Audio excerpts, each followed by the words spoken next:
This is the Horse Radio Network. This is episode 1278 of Horse Tip Daily, your almost everyday morsel of helpful hints, useful facts, and practical techniques for horse folks. Brought to you today by EquestrianCollections.com.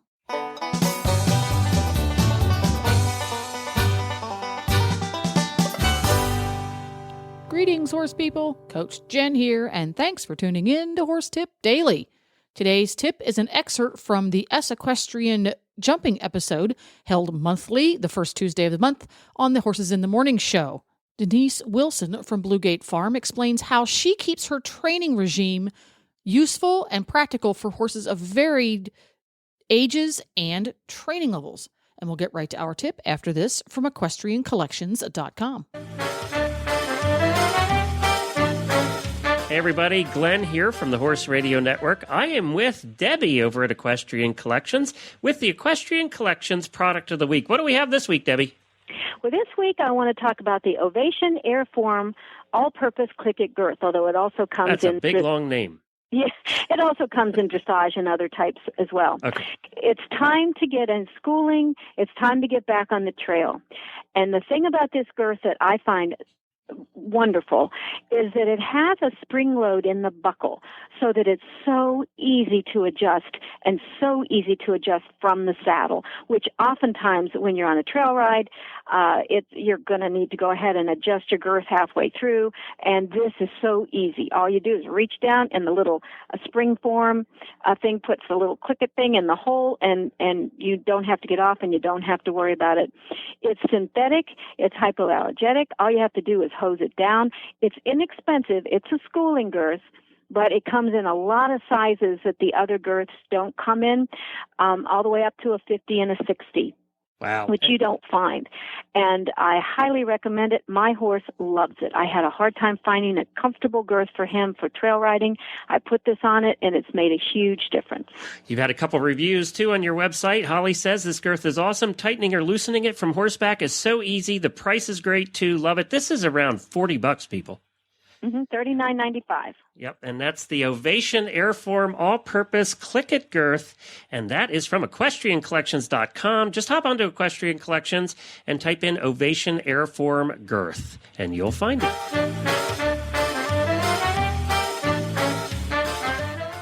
I know you have a breeding operation at home, a lot of young horses, development horses coming through the ranks. So I thought it would be fun. You guys can check it out, by the way, online. Blue Gate Farm is Denise's farm. It's bgfsporthorses.com. You can see what she's got going on. But I thought it would be really fun to hear from you. You've got all of these different levels of horses in development, and you're flying all over the place, going to different horse shows. How do you really find a middle area training-wise, and maybe some exercises? Or talk to us a little bit about that with your business and so many different levels of horses. How are you able to be the trainer, rider, developer for all of these different age groups?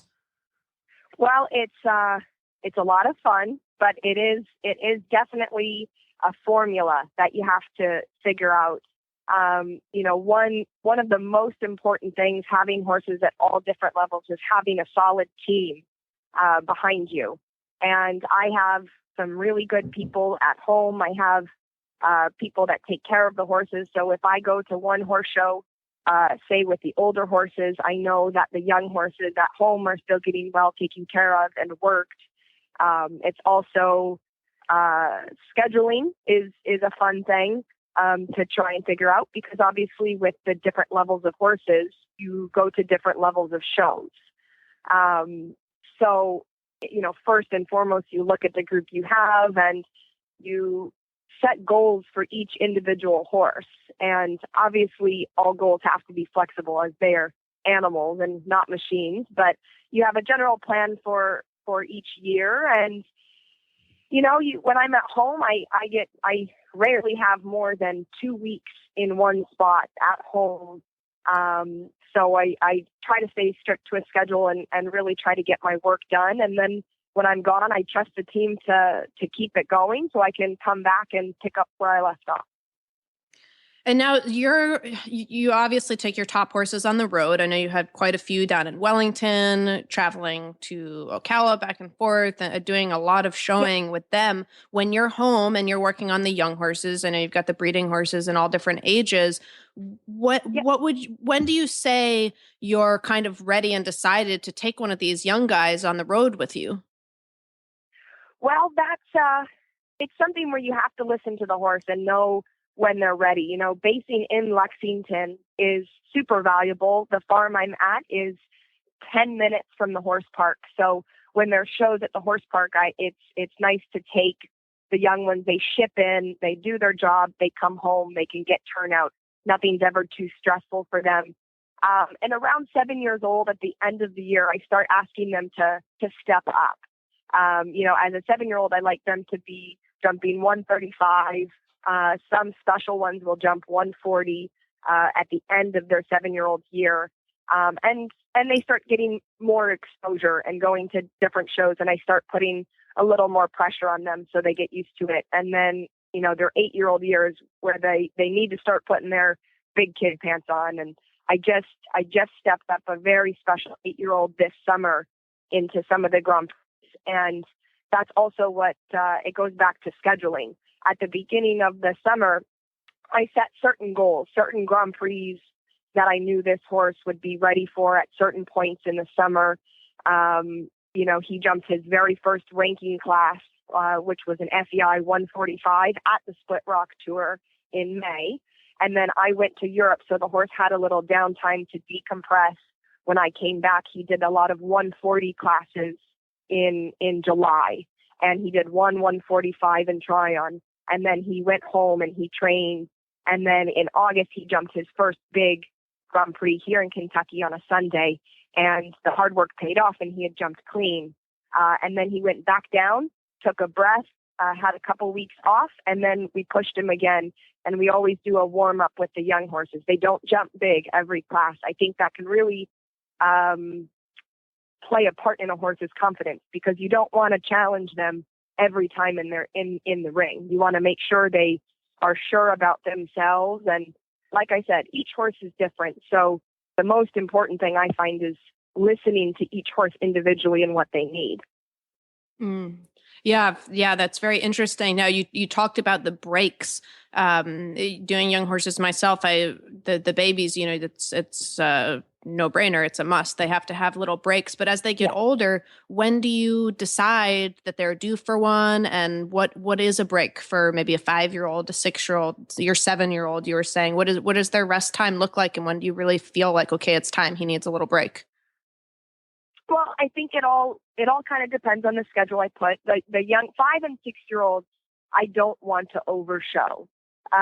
So I will get them their experience. And if I feel like they have put the pieces together and I'm happy with their progress, they will then take a 2 to 3 week break. They might go to another horse show after that. If they've retained anything or if they need to work on something, they might do another week in a row and then have a break. And really, it's hard to tell exactly what, every horse needs 2 weeks, every horse needs 3 weeks. It all depends on the individual mind of the horse, and kind of what your goals are. I have a 6-year-old right now that I find very special. And so now he's had a break for the last month. And he's going to do Tryon in 2 weeks, but he's going to do open classes. He's going to do an open 130 to prepare for the 7-year-olds. And then he will do Tryon, have all of December off to stay fit and get his body rested and healthy and strong. And then he'll be able to debut the 7-year-olds in January. Wow. So he'll have a break after the training before coming down to do his biggest classes of his career to date. Yeah. Yep. Nice. And so when they're home on break, do they do flat work? They do training? Is it kind of case by case? A lot of flat work. I do like to supplement using a Pessoa rig. I find especially young horses that might be a little weak behind can benefit with that, because one, you give their backs a break of having the weight of a rider on them. And if they are struggling to build that strength behind, they might fight fight the rig a little bit. And then you end up letting them fight themselves, so they don't resent a rider pulling on their mouth while they're trying to figure their balance and strength out.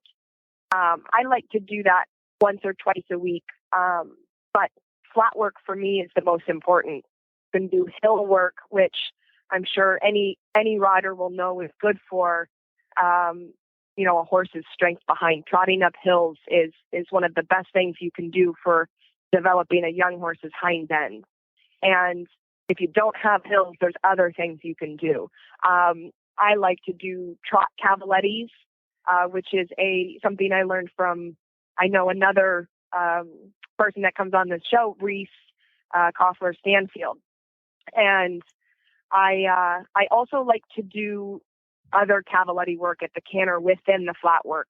For me, that's not necessarily jumping. The cavalettis are 2 feet off the ground, and you can really learn a lot about where your horse is in rideability just by putting 2 cavalettis up and trying to practice going forward and leaving a stride out, or coming back and adding a stride in.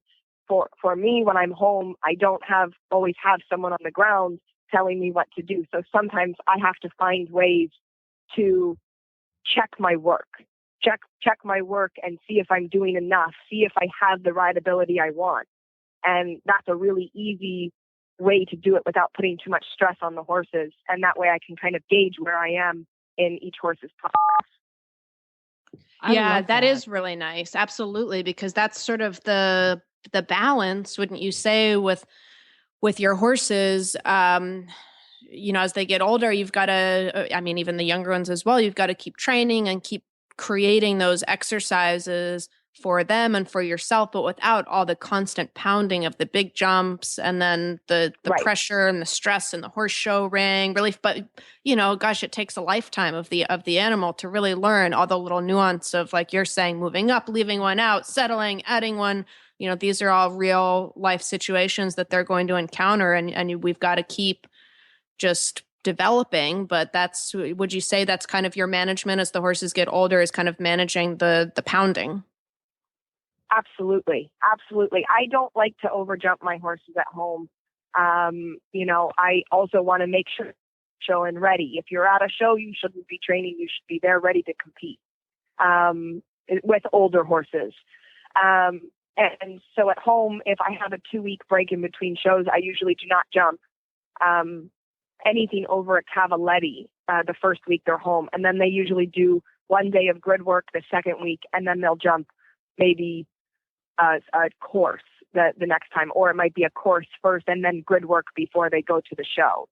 And obviously you set up a grid with each horse in mind. I don't find a lot of exercises should just be cookie cutter. I think you have to really know what each horse needs to learn and needs to work on to get the most out of a jumping session, because it's very important not to jump the horses too much, because you don't want to wear their legs out and you don't want to get them body tired. And so it's just a delicate balance of getting enough work in without sacrificing the horse's health. Do you mind if I jump in? Do you have a specific kind of outline that you follow, or is it just look at it and see what you're going to do today? At each week, I have a general idea of which horse is going to do what on each day. And then I always have a general idea of, like, one Grand Prix horse that I needed to work on oxers out of combinations. I was getting wasn't quite getting across as much as I'd want to. So I knew in my mind I was going to practice an oxer. Nothing huge, but low and wide to figure out how to get him to stretch across. Mm-hmm. And so what I would do is I rarely jump on a Tuesday because all the horses have off Monday. And I find it very important that the horses are flatted a day before they jump. Mm-hmm. This also decreases a risk in injury because the horses are looser and all of that. So I tend to jump, maybe a little bit Wednesday, or Thursday. And then the bigger stuff, or really if I need to jump heavy and train something, I save that for Friday or Saturday. Okay. Interesting. And then I have a question. What about when you're gearing up, you're talking about that last jump school, whether it be before or after your grid work. I guess it depends on the horse, but how do you decide what height that school is? Definitely depends on the horse. It depends on what they're going to show in the next week. And also what I feel underneath me in that moment. If I feel that they're jumping plenty high, maybe they need to jump a little wider versus taller. I personally do not jump very big at home. I think it's important sometimes with young horses in a nice, easy situation to teach them to jump bigger. But as far as my older horses, I jump 140, 145 maybe when they're gearing up. But I do that rarely and maybe once a week, just to make sure they're honest and on it and all of that. But I like to save the big jumping for the show. Nice. Well, this is good. I mean, you're doing an incredible job. You've got a lot of success with a lot of different horses, ages and types. Thank you. Thank you very much. It's been fun, and it's been something I've worked towards for the last few years. So I feel lucky and very fortunate to have the group that I have right now, and I think I'm gearing up for a really exciting winter. Well, there you have it. You can find links to today's guests as well as lots more tips at horsetipdaily.com. This podcast was made possible through the generous support of equestriancollections.com and listeners like you. Learn how you can help support Horse Radio Network programming and qualify for auditors-only perks by going to horsetipdaily.com and clicking on the Become an Auditor banner in the center of the page. This is Coach Jen, and I'll be back again soon with another tip. Until then, go ride your horse. The Horse Radio Network and the Horse Radio Network hosts are not responsible for statements of guests or their opinions. Use your own judgment when listening to the tips provided by the experts on Horse Tip Daily.